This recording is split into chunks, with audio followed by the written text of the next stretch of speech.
Good morning, everyone. This morning, I'm going to discuss Buenos días a todos. Esta mañana vamos a conversar sobre el rol, entonces, del análisis criminal y el triángulo del delito con, por supuesto, la idea de prevención del mismo. Así que voy a hablar acerca de este triángulo del delito, voy a explicar de qué se trata. Algo de esta información tal vez sea familiar, conocido por ustedes o por algunos de ustedes, tal vez algunos otros lo estén escuchando por primera vez. De lo que hablaré hoy, entonces, en realidad es un marco general para poder pensar en los delitos y cómo analizarlos también y cómo prevenirlos especialmente.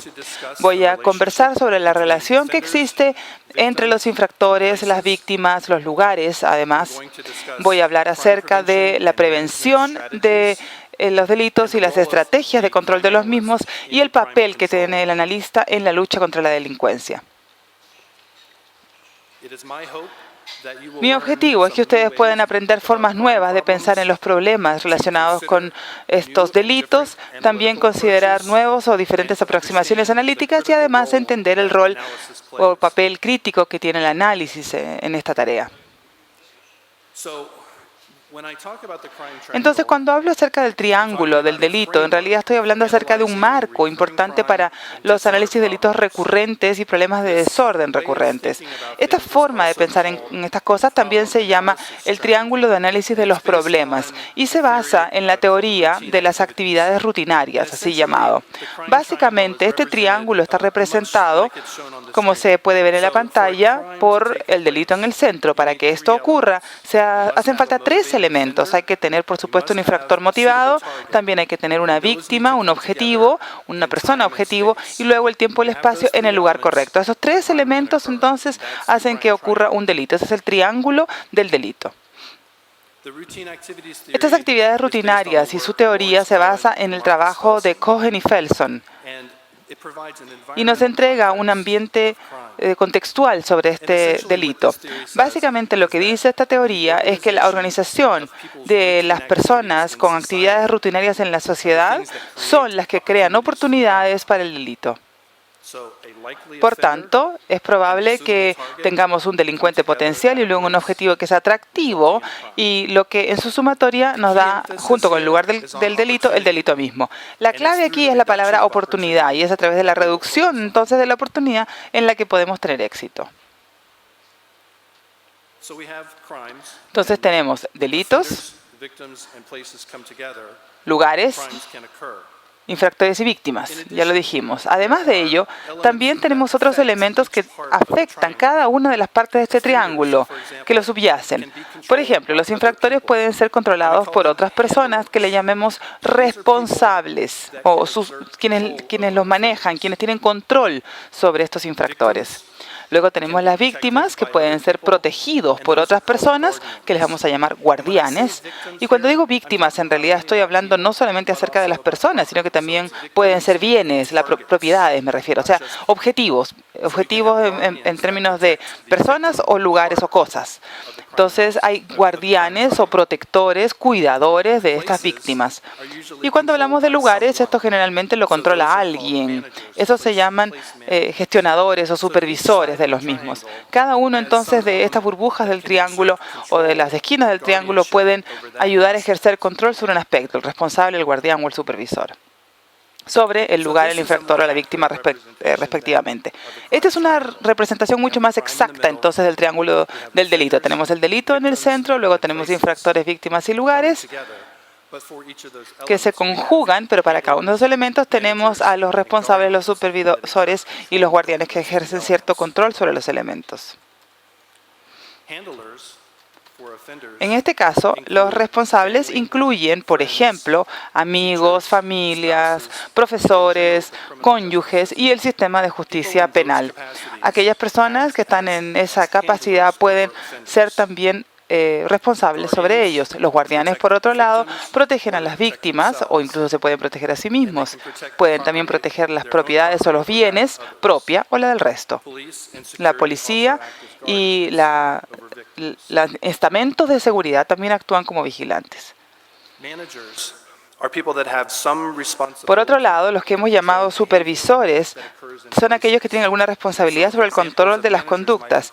Algunos pueden ser, por ejemplo, conductores de autobuses, profesores, propietarios de bares, propietarios de las casas o departamentos, de los dueños, me refiero de estas casas o departamentos, tal vez el gerente de una tienda, un entrenador, un árbitro en un evento deportivo. O sea, ellos son los responsables del lugar y de lo que esté aconteciendo. Una vez más, entonces, en el mismo triángulo, los elementos internos tienen que estar todos presentes para que ocurra un delito, pero también los elementos externos, o sea, los responsables, los supervisores y los guardianes tienen que ser débiles, porque incluso cuando exista un infractor y tal vez exista una víctima en un lugar, aún se puede prevenir. Entonces, si es que uno se asegura que los responsables, los supervisores y los guardianes estén ejerciendo el control idóneo. Por tanto, el desglose de cualquiera de estas tres partes puede también permitir o dar pie para que ocurra este delito. ¿Por qué esto es importante? La razón es que la ausencia de una víctima, de un agresor o de un lugar puede ser suficiente para prevenir que se produzca un delito. Cuando uno fortalece a los guardianes, los supervisores o los responsables, podría esto ser suficiente para evitar que ocurra un delito. Hay muchas combinaciones que dan como resultado la falta de ocurrencia de estos delitos. Si nosotros logramos reducir la oportunidad, es decir, si es más difícil que ataque su objetivo, estamos ejerciendo cierto control sobre el infractor o podemos reducir o proteger los lugares, estamos reduciendo las oportunidades y en esos casos estamos reduciendo el delito. Pero la forma más importante de ver esto es que hay muchas formas de reducir la delincuencia y la victimización, considerándolo específicamente en un contexto específico, que tenemos oportunidades que pueden afectar a los infractores o a las víctimas, a los objetivos, como ya dijimos, y oportunidades también para tener un impacto sobre los lugares en los que trabajamos. Por tanto, no se trata solamente de un elemento que puede tener un impacto sobre la reducción del crimen o delincuencia en sí, sino de esos tres elementos que nosotros podemos atacar para poder reducir los delitos en general. Tenemos tres frentes. Ahí está el triángulo del delito nuevamente, como recordatorio. Y cuando nos deshacemos de uno de los tres elementos, como ya decía, de una manera eficaz, por supuesto, tenemos mayores posibilidades de poder reducir entonces este delito. Entonces, bueno, vamos a ver cada una de estas partes del triángulo. Cuando hablamos de los infractores o de los delincuentes, sabemos nosotros que es importante saber por qué cometen estos delitos. Y esto es algo que nosotros creo que no hacemos tal vez tan bien como deberíamos. No tenemos un entendimiento completo en todo caso. Y por eso es que tenemos que entender como analistas, en primer lugar, qué es lo que tiene que ver hecho este infractor para cometer un crimen o un delito, cómo selecciona los objetivos que van a atacar. Y de qué manera, en todo caso, está incapacitado la víctima o cómo fue engañada, cómo se escapó este delincuente. Y por último también, ¿qué es lo que se ha hecho después de que ocurriera tal delito? Entender esto, entender los éxitos, llamémosle así, y los no exitosos, por supuesto, es importante para poder entender el cómo se logra evitar la parte de la ecuación en que nosotros tenemos una injerencia. Es aquí entonces como el entendimiento de los distintos elementos nos ayuda muchísimo. No tenemos que verlo solamente en papel, entonces, ni tampoco desde un punto de vista cuantitativo, sino el entender desde el punto de vista cualitativo. ¿Qué es lo que significa? Para que esto suceda, ¿qué es lo que tiene que pasar?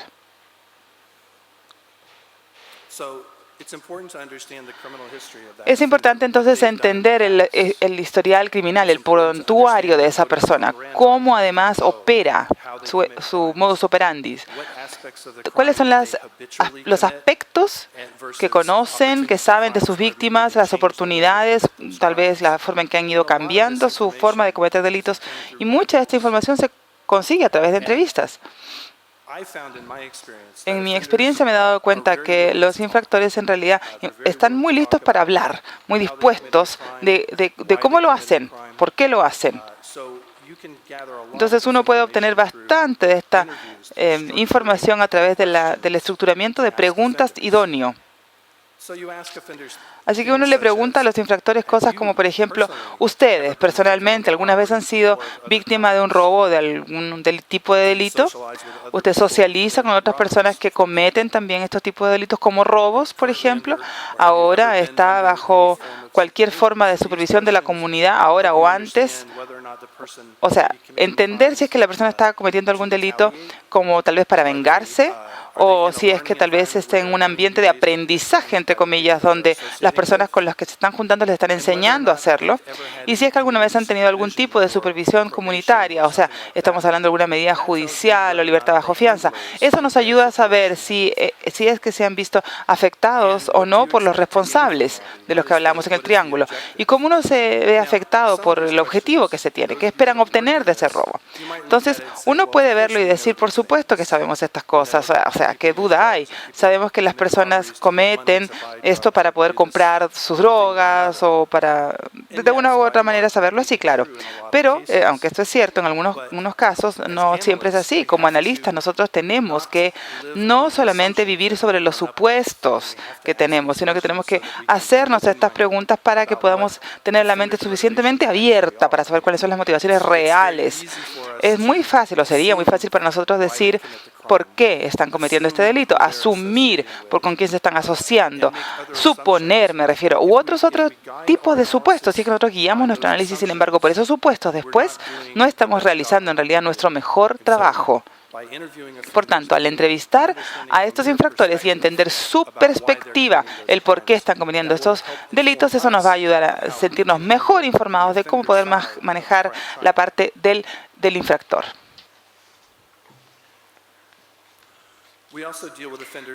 Además, lidiamos a veces un mecanismo de disuasión general a través de lo que es el arresto y persecución penal del infractor, algún tipo de acorralamiento o momento en donde implementamos la ley, en donde tenemos todo el sistema de patrullaje y lo hacemos a través de arrestos, a veces a través de patrullaje de alta visibilidad.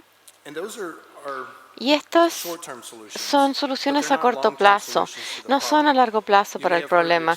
Ustedes han escuchado la expresión, nosotros no podemos arrestar ni sacar el problema del todo. Eso no se puede hacer, no se podemos arrestar a personas, pero al hacerlo estamos creando esta puerta giratoria en el sistema de justicia, donde arrestamos a una persona, sale de la prisión, vuelve a delinquir y vuelve a entrar. De manera que arrestar en sí no es la única solución. Tenemos que aplicar una multitud de soluciones. Arrestar es solamente una de ellas. Es efectiva en ciertos casos y absolutamente garantizado en ciertos casos, pero no es el mecanismo primario para controlar. Además, tenemos técnicas que aplicamos que se llaman disuasión específica. La disuasión general son cosas que hacemos que son para todos. Disuasión específica la hacemos con un objetivo para un criminal especial o un subgrupo de criminales.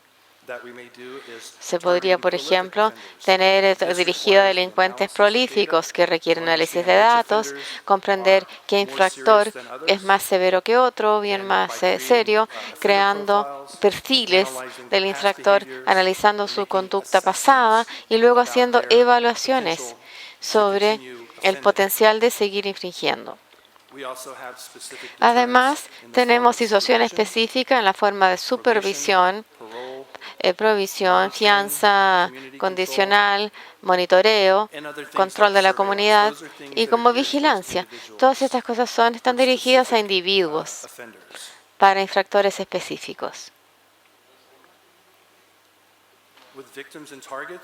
En el caso de las víctimas y como las tenemos como objetivos, la forma de controlarles es aumentar el esfuerzo.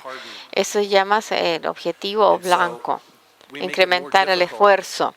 Se hace más difícil entonces seleccionar a esa víctima o a ese objetivo. También aumentamos el riesgo de aprehensión. Y esto se hace utilizando un sistema que se llama CTTD, que es prevención del delito a través de un sistema de diseño. Básicamente, el riesgo de ser atrapado es más alto entonces. Entonces, para delincuentes que perciben ese riesgo, más racionales, están menos deseosos, digamos, de cometer un delito, porque tienen temor a ser atrapados. Hay una mayor posibilidad de ser atrapados. Hacemos cosas también como reducir la recompensa o el beneficio, interrumpir los mercados.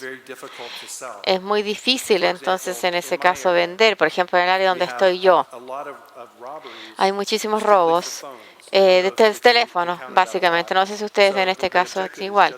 El objetivo simplemente es robar el teléfono. Entonces, lo que hace el infractor, toma el teléfono y lo lleva a una tienda específica que compran teléfonos robados.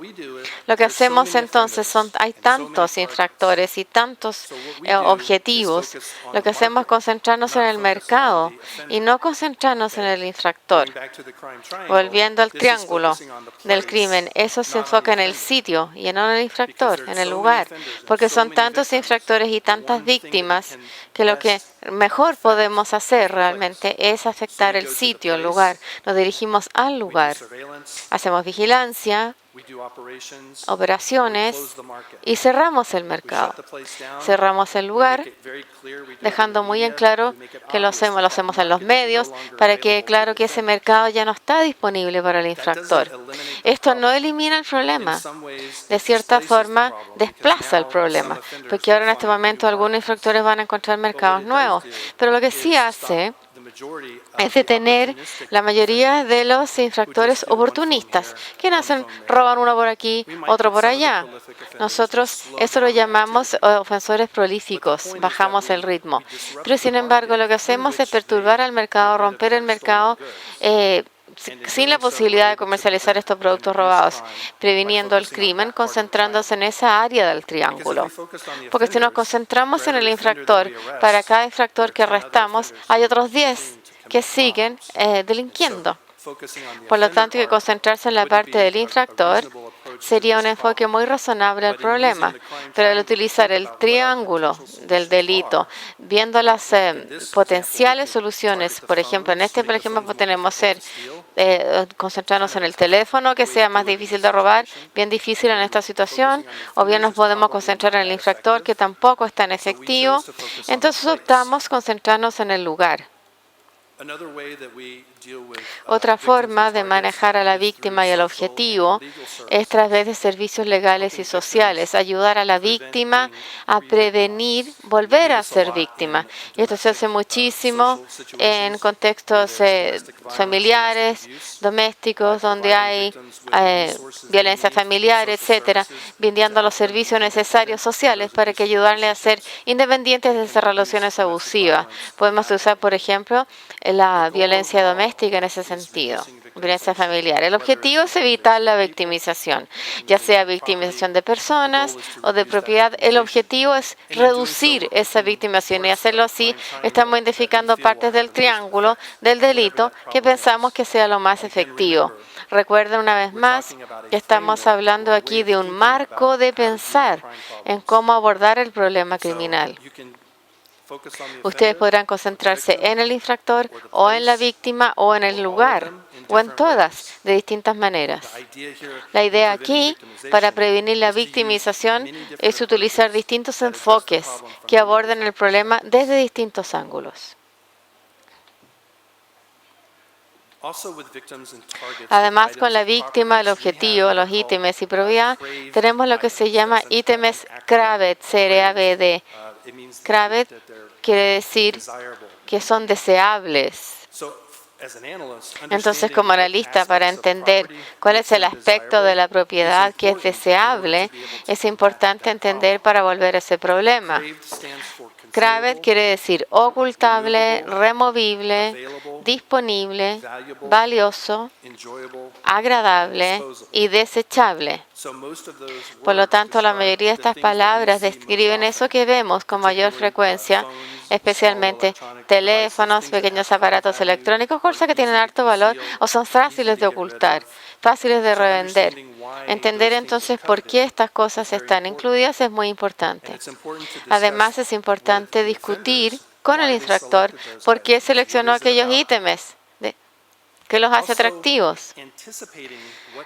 Es importante anticiparte también a cuáles son los ítems que podrían ser CRAVED o que sigan esta sigla de ORD-BAD, preparar una solución para que el problema se transforme en una epidemia. Antes de yo estar en la defensa de la ley, yo era arqueólogo. Dije, ese soy yo de arqueólogo, 15 años atrás. Tenía más pelo entonces, eso sí. Y en arqueología, es una técnica para poder establecer la edad de distintos ítems. Lo hacemos en forma relativa. Lo que verán ustedes en arqueología, y es lo mismo en análisis delictual, que hay distintos ítems que tienen un ciclo de vida. Por lo tanto, comenzamos sin ser muy importantes y luego se transforman en muy importantes, muy comunes, muy deseables y eventualmente desaparecen. Si ustedes piensan como el teléfono celular, por ejemplo, 10 años atrás, el robo de celulares o el hurto de celulares era un problema mínimo, pero analizando tendencias en propiedad, usted podrá identificar dónde está este ítem en el ciclo de vida. Es decir, poder identificar si este aún es un problema o bien si ese problema está desapareciendo y está siendo reemplazado por otro ítem. No tenemos idea en 10 años a la fecha cuál será el ítem que será CRAVED, pero analizar la propiedad y la tendencia, cuáles son los ítems deseleccionados, cuáles son los valuados, cómo se desechan, entendiendo todo el proceso y la dimensión, vamos a tener una mejor comprensión de si el ítem va a seguir siendo un problema para nosotros o tenemos que desarrollar una solución a largo plazo o si el problema más bien va a desaparecer. Estos serían los ítems que yo le llamo CRAVED. Existe una curva para la popularidad o cuán deseados son estos ítems. Es importante también que hay ítems que están declinando y hay que entender por cuáles se están reemplazando. La gráfica de la derecha muestra distintos tipos de maceteros. La área en verde es la maceta muy común en ese momento, pero a medida que disminuye la popularidad de esa maceta, es reemplazada por otro tipo de maceta que se hace más popular. Y después, cuando esta desaparece, viene una nueva. Por lo tanto, como analistas tenemos que entender la tendencia y en la propiedad, no solamente saber dónde está el ítem en la curva, sino que también entender por cuál ha sido reemplazado, porque siempre es reemplazado por algo. Esa es otra forma de entender el objetivo o la víctima por el lado del triángulo del delito. El tercer aspecto del triángulo del delito es el aspecto que yo creo que es uno de los más importantes y lo tenemos que concentrar. Es el lugar o el sitio. Y la razón por la cual nos queremos enfocar en el sitio, francamente, es porque está basado en muy buena evidencia. Tenemos más de 20 años de investigación sólida que soporta que los esfuerzos de la policía basados en el sitio, esfuerzos en la ubicación misma, en el lugar. Nosotros sabemos que la distribución de los delitos no es aleatoria. Nosotros sabemos el grupo según la ubicación, los sitios, también se agrupan según la hora, se podrían también agrupar según el infractor, pero en general se agrupa en áreas geográficas. Por ejemplo, la ley de Tobler, la ley de geografía, la primera ley que me acuerdo siempre. Todo las cosas están relacionadas entre sí, pero las cosas más importantes están en el espacio, tienen una relación mayor que las distantes. Por ejemplo, si tenemos un problema con robo en hogares, estas casas que están más cercanas probablemente están relacionadas entre sí. Lo mismo con el mismo infractor que comete delito en las mismas casas. Como analista, entonces, tenemos que entender la geografía del delito y la distribución no aleatoria del delito. Esto es importante para poder anticiparse y prever el delito. Esos mapeos de zonas calientes o hotspot también nos ayudan a entender dónde se agrupan los delitos. Utilizamos el mapeo de delito por distintas razones. Lo usamos para identificar zonas calientes. Lo usamos el mapeo para entender el patrón, la distribución geográfica, así como el modelamiento de estos patrones. Muchas veces cuando analizamos el delito espacialmente, verán ustedes movimientos que están en esta parte de la ciudad y luego se trasladan. Lo vemos esto con robos, lo vemos con hurtos, lo vemos con homicidios, con muchísimos delitos, donde se mueve el delito. Además, utilizamos el mapeo del delito en técnicas más predictivas como el modelaje de terreno, de riesgo. Y el objetivo aquí es evaluar el riesgo potencial de actividad delictual en distintas áreas basado en el entorno de esa ubicación, y ya sean si son susceptibles o no a actividad delictual. Además, utilizamos el mapeo delictual para identificar las ubicaciones más crónicas o las que se repiten. Es importante comprender dónde ocurre el delito, porque concentrándonos los esfuerzos en esos sitios van a entender y tener una mayor opción de evitar el delito como un todo. Yo estuve aquí el año 2011 con datos delictuales que se me entregaron antes de llegar. Lo primero que hice entonces fue tratar de identificar las ubicaciones crónicas con los tipos de delitos, y me di cuenta de que el patrón de actividad es muy distinto aquí que en Estados Unidos. Y me noté también muchísimos robos en farmacias, por ejemplo, y muchos robos en paraderos de micros y metros o subterráneos, etcétera.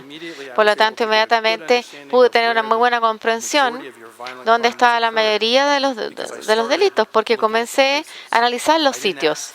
No pedí una lista de personas ni una lista de propiedades.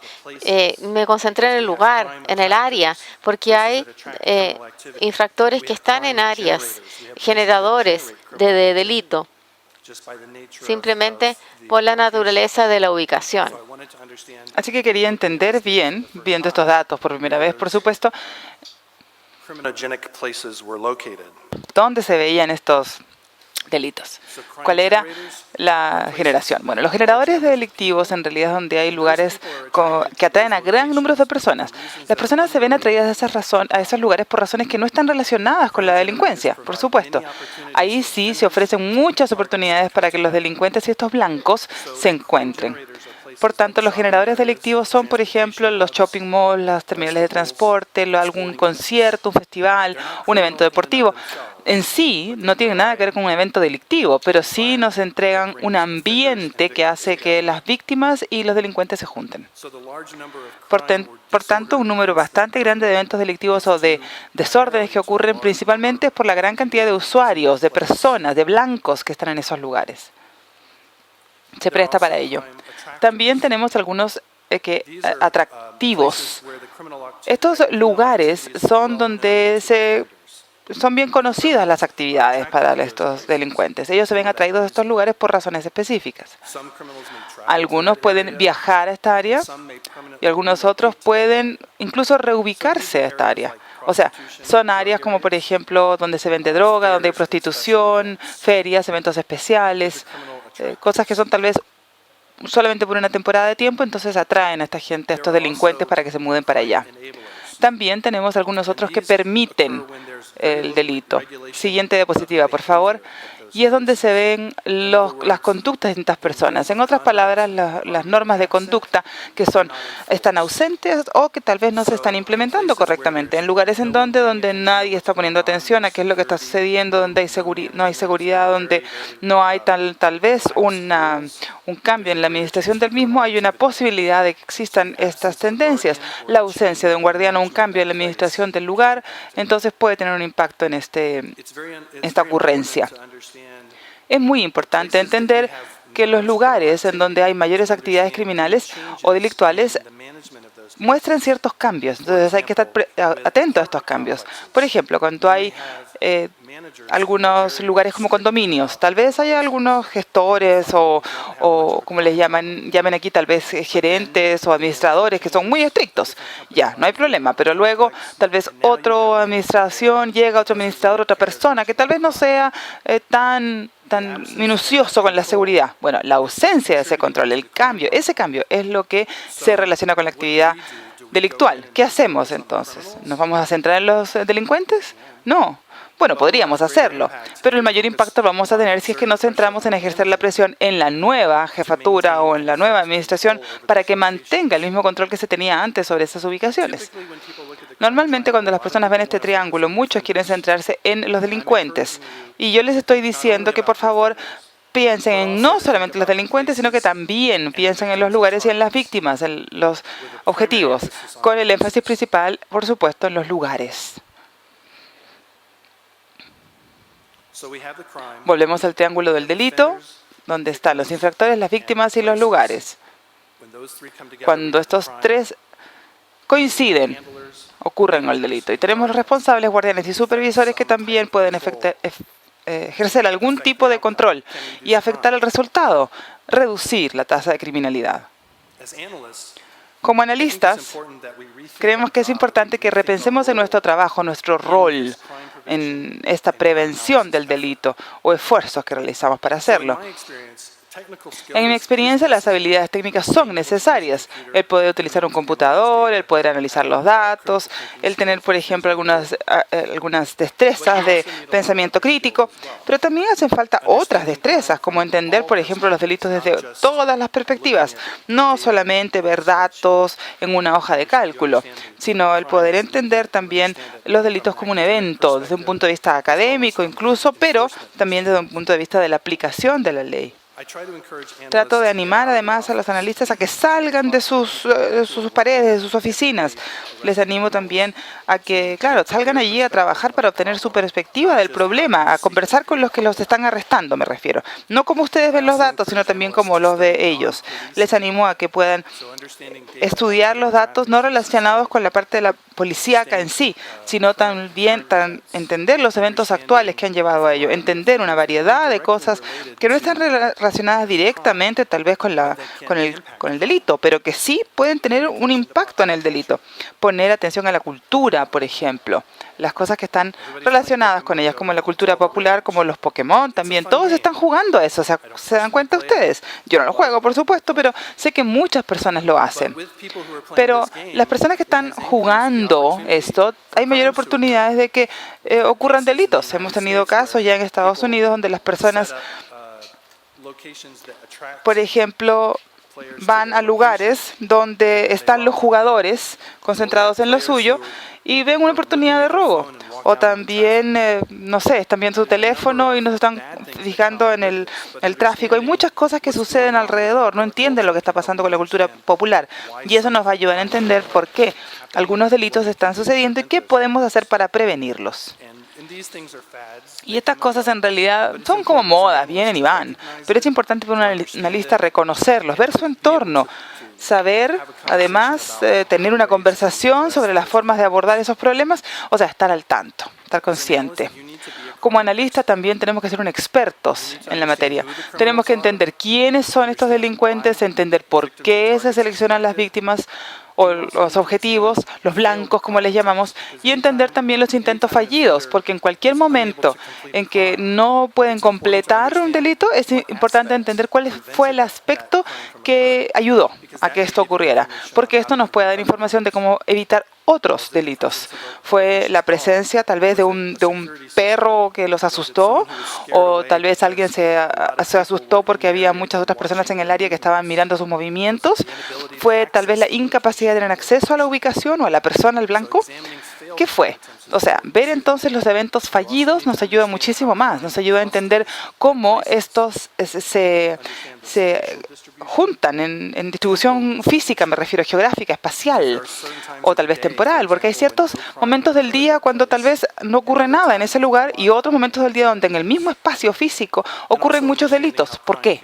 Y también entender cómo esto se pueden juntar por tal vez blancos, por víctimas, por tiendas, o sea, las tiendas que venden venden, perdón, elementos electrónicos solamente cuando están muy llenos de gente, que son las horas peak, que son así, cosas como ella. Entonces, tal vez hay personas que ponen los teléfonos más caros en las vitrinas porque quieren atraer a la gente, ¿verdad? Pero eso también significa que también se les atrae a los delincuentes. Tienen acceso más fácil a un producto altamente deseable. Entonces, entender, como les decía yo, estos intentos, los espacios, la temporalidad también es importante para poder reducir el índice en general. También tenemos que entender que hay delitos de distintas formas. O sea, no estamos hablando solo de robos, así, en general, sino hay que ser muy específico a la hora de definir el problema. No vamos a decir, este fue un robo, sino que vamos a decir, este fue un robo en la estación de tren, enfocado en teléfonos celulares. Entonces, al definir el problema de una forma específica, nos vamos a ayudar a nosotros mismos a focalizarnos, a saber cuáles son las soluciones posibles para abordar el problema. Como analista también tenemos que estar muy informados sobre nuevas actividades delictuales, las nuevas estafas, las nuevas formas de engañar a la gente, nuevos ítems o objetos calientes. O sea, el iPhone 7 que acaba de salir, tal vez algún dispositivo nuevo. ¿Qué es lo que está bajo este paraguas de CRAFT? También trabajar con otros, trabajar en red, otros que tal vez puedan ver indicadores de actividad delictual. Y estas son personas que no son necesariamente personas que trabajen para la aplicación de la ley o que trabajen en su capacidad de seguridad, me refiero, sino que tal vez, no sé, quienes sean personeros de algún código municipal o tal vez dueños de tiendas, personal de hospitales, personas que ven las lesiones, personas que ven la evidencia de abuso de drogas. Estas personas también les pueden informar sobre las tendencias en el uso de drogas, por ejemplo, o en los tipos de lesiones que ya están viendo más comúnmente o últimamente. Estas son personas que no solamente tienen una relación directa con la seguridad de las personas, sino que además sus percepciones de las cosas les pueden ayudar a ustedes a estar muy informados a cómo analizar esto. Como analista también tenemos que entender que la oportunidad hace al ladrón. Por tanto, al reducir la oportunidad, también vamos a reducir los delitos en el intertanto, en el camino. Entender cómo se crean estas oportunidades, además, se nos ayuda a reflexionar sobre qué es lo que se puede hacer para prevenir la reincidencia, utilizando mejor a los responsables de los que ya hablamos, ayudar a las víctimas a reducir su probabilidad de convertirse en blancos y realizar cambios en los lugares donde se producen dichos problemas.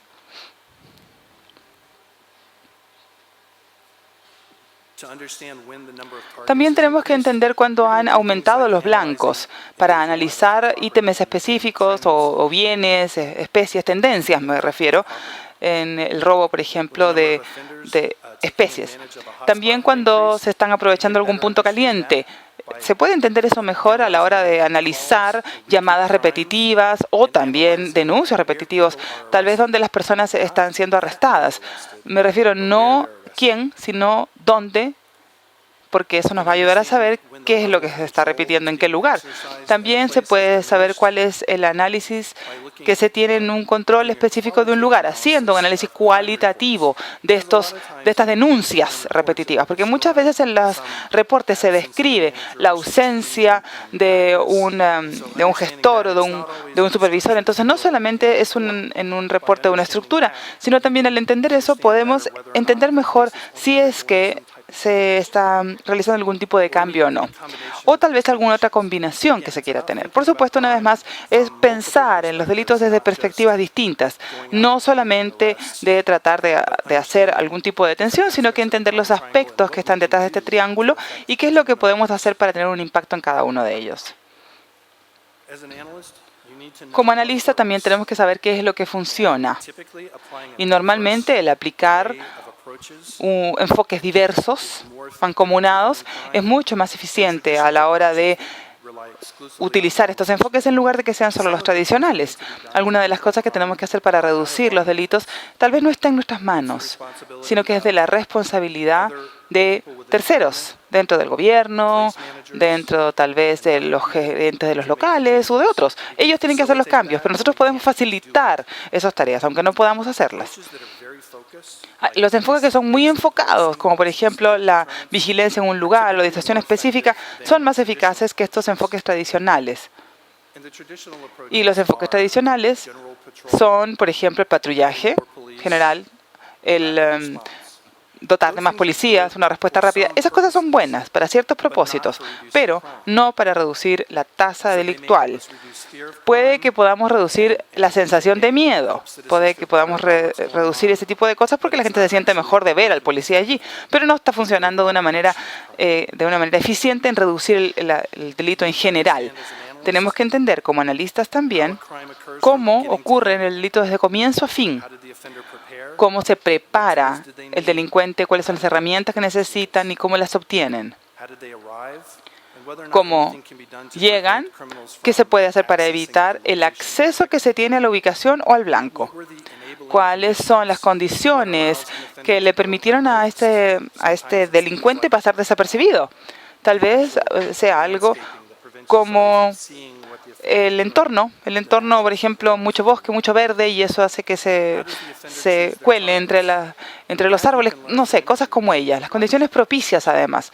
También preguntarle por qué escogió a esta persona, por qué escogió a este blanco. Una vez más, les repito de que muchas veces el infractor está muy presto para compartir su orgullo. Entonces, la idea es obtener de ellos esta mejor información. ¿Cómo además realizó, cómo cometió este delito? ¿Hay alguna otra medida disponible para ayudar a prevenir la forma en que llevó a cabo el delito? ¿Cómo se fue? ¿Cómo salió del lugar? ¿Cómo salió de la escena, me refiero, del delito? ¿Se puede monitorear eso? ¿Su huida? ¿Su tal vez algún tipo de dispositivo de circuito cerrado de televisión? Cosas como ella. ¿Cuáles son las acciones que realizaron después del delito? ¿Qué decisiones tomaron? Tal vez lo estaban yendo a vender inmediatamente y a un lugar para eliminar cosas que no eran parte del delito, que no eran beneficiosas para ellos. Hay un mecanismo formal, hay un mecanismo informal. O sea, entender estos eventos, también entender todo el ciclo de vida es importante. Como analista tenemos que entender que hay ciertas técnicas de prevención del delito. Aquí hay 25 técnicas distintas que están agrupadas en 5 grupos distintos. En aumentar, por ejemplo, los esfuerzos, el hacer más consolidado el acceso, el tal vez tamizar esto o colarlo un poquito, aumentar el riesgo a través de extender la supervisión de las personas que están ahí para proteger esa ubicación específica. El reducir también la anonimidad, de que no solamente sea una persona ahí en la generalidad, sino que de alguna forma ver cómo se puede utilizar esto para poder entender cuáles son los ítems o las propiedades que están a su disposición y luego el que no se pueda prevenir el vender esa propiedad. Esto también funciona para las personas, no solamente la propiedad. Por ejemplo, si tienen un problema de prostitución, ustedes podrían cambiar el patrón de tráfico del área. Podrían ser la calle bidireccional o en una dirección o cambiar el flujo. También perturba el mercado, porque en ciertos sitios hay un circuito donde si una prostitución, por ejemplo, de día, las personas vienen a cierta área y salen de cierta área, pero al perturbar el patrón, al cambiar el tráfico, reducen la oportunidad de que ocurra ese delito. Igual con el crimen en cuanto a drogas, ocurre más o menos de la misma manera. También es sacando las excusas y distintas provocaciones, distintas técnicas de prevención que se pueden ir aprendiendo y aplicar a distintos escenarios. No es una situación donde uno hace todo el tiempo, sino que es un asunto de comprender qué cosas se pueden hacer y comprender qué se debería hacer en esas circunstancias específicas. Como analista, ustedes son parte de la solución. Volver a pensar en el trabajo, ser un experto delictual, identificar problemas emergentes, saber qué funciona, entender los delitos de principio a fin, comprender cuáles son las técnicas que están disponibles para prevenir delito. Y más importante, tener un papel activo en la previsión y reducción de delitos, no un rol pasivo. Entonces tiene mucho que ver con usted como analista que se involucra en el proceso. Ser el experto para identificar el problema y ayudar a brindar una solución al problema. De eso se trata el rol del analista. Lo que he discutido hoy es solamente una pequeña fracción de un documento más grande que se llama 60 pasos para ser un analista adictivo. Hay una versión en español de esto que está disponible. La puse disponible en el sitio web de la IACA. Esta traducción de 60 pasos es buena, bastante en profundidad. Brinda mucha información sobre estos temas, más información de lo que yo he brindado. Y al visitar esta dirección pueden bajar el documento y revisarlo en español y poder entender el triángulo del delito, sus relaciones y una mejor comprensión de la forma en la cual abordar el problema. Habiendo dicho esto, es el fin de mi charla. Pienso que hay una sesión preguntas y respuestas. Si tienen preguntas, con mucho gusto, utilicen el micrófono, por favor, para preguntas o comentarios. En honor al tiempo, tenemos espacio para solamente plantearle 2 preguntas a Mr. Malar, pero reitero, como ustedes aquí dejaron su correo, él las va a responder directamente después a cada uno de ustedes. La primera pregunta es la siguiente. En el contexto del marco criminal, ¿cómo lidian con la calidad del dato? ¿Qué porcentaje de error es o puede ser aceptable para usted? 0. 0. 0 error. Pregunta difícil, ¿eh? La calidad de los datos varía según el tipo de datos. Por ejemplo, datos que tienen que ver con personas típicamente son de mejor calidad que datos de delitos. Por lo tanto, cuando se reporta un delito, típicamente el aspecto clave del delito es bueno, relativamente bueno. Sabemos dónde ocurrió, cuándo ocurrió, etcétera, etcétera. Pero los datos de personas son menos confiables porque pueden que se basen en la dirección o ser transitorios, puede que ya no viva ahí, la dirección aplica una semana nada más. No hay cifra, no hay porcentaje que diga usted debería tener un 80% de calidad. Yo diría, desde el punto de vista geográfico, los datos delictuales, si usted tiene 90% de precisión, eso es muy bueno. Si tiene 98%, es extraordinario. Si tiene 60%, malo. Pero con los datos personales, lo que yo he visto típicamente son de 50, 60%. Por lo tanto, si usted quiere que depurar los datos lo más que se pueda.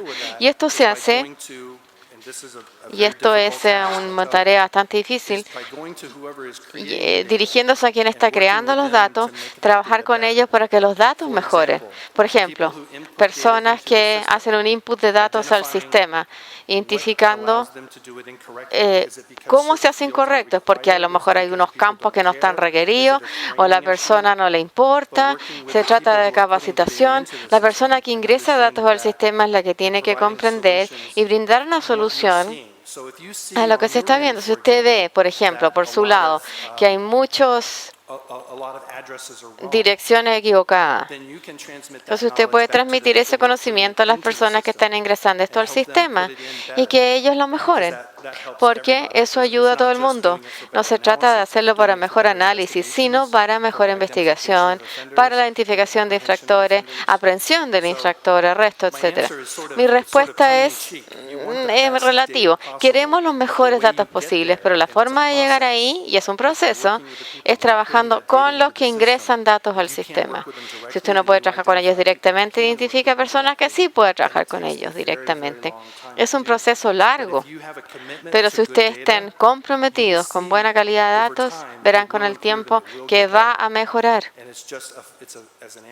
Y como analista es bien frustrante, pero ustedes van a llegar ahí. Tienen que trabajar con las personas que están directamente ingresando los datos, las que están recaudando datos. Lo que sí yo incentivaría a no hacer es lo arreglen ustedes mismos.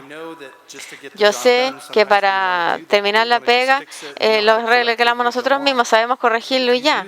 Pero si lo hacen, no van a solucionar el problema. Están colocándose solamente un parche curita en el problema. Tienen que llegar a la fuente. Y de ahí, todos se van a beneficiar. Si lo arreglan al final, no van a arreglar nada. Esa es mi respuesta. Second question. Alguna cuesta bastante leerlas, les agrego. Dice lo siguiente: ¿de qué manera se hace cargo de la correlación entre vulnerabilidad, ya sea por problemas de desigualdad económica o alcoholismo, y la comisión de delitos? Eso es. Repeat. ¿De qué manera se hace cargo de la correlación entre vulnerabilidad, ya sea por problemas de desigualdad económica o alcoholismo, y la comisión de delitos?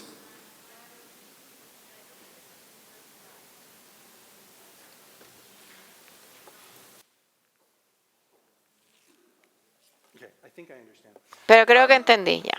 well, there's a direct correlation. Hay una relación directa, evidentemente. Las personas más vulnerables, objetivos más vulnerables, y ellos es más probable que sean atacados por criminales. It doesn't matter what the specific Y no importa cuál es el motivador, si es el alcoholismo o la pobreza demográfica, social.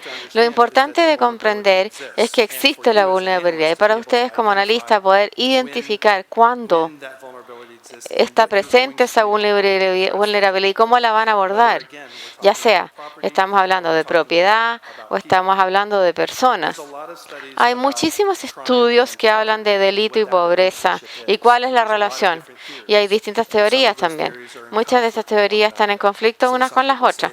Algunos dicen que la pobreza ocasiona el delito, otros dicen que la pobreza favorece el delito, otros dicen que simplemente coexisten juntas. Pero me parece que desde el punto de vista académico es donde nos concentramos en reconocer que existe esa vulnerabilidad y para trabajar en soluciones que aborden esas vulnerabilidades, fortaleciendo el aspecto de prevención criminal a través de un buen análisis, en lugar de preocuparnos a este nivel o tanto de cuáles serían esas causas, entender cómo abordarlas a través de previsión delictual y análisis de datos. Permítanme agregarles que se nos había quedado en el tintero que Jim Marlar es miembro de la Asociación Internacional de Analistas Criminales, cuya sigla en inglés es IACA. Desde el año 2003, además, se ha desempeñado como director de tecnología. Desde el año 2004, como instructor de la misma y del Instituto Nacional de Justicia. Actualmente es el vicepresidente de administración de la Asociación Internacional de Analistas Criminales. Agradecemos la exposición del señor Marlar y ahora les invitamos a una pausa de 20 minutos. Le damos un aplauso al señor Marlar. Thank you very much, Mr. Marlar. Thanks.